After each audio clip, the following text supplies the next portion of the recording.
कहाँ जाए गंदा कहीं और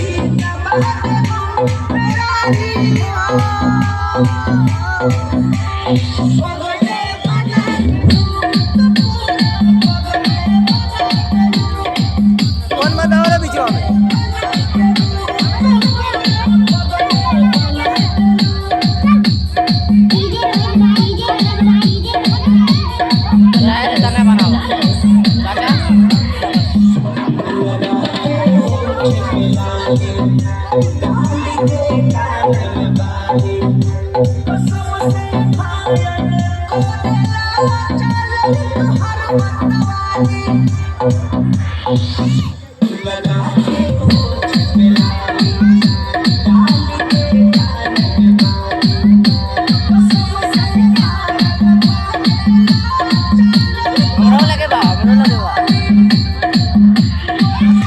और जब पंडित वहां लेके आओ 2 गिलास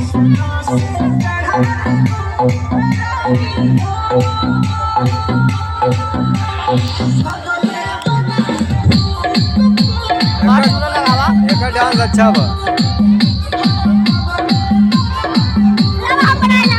अरे बहन के फड़ भी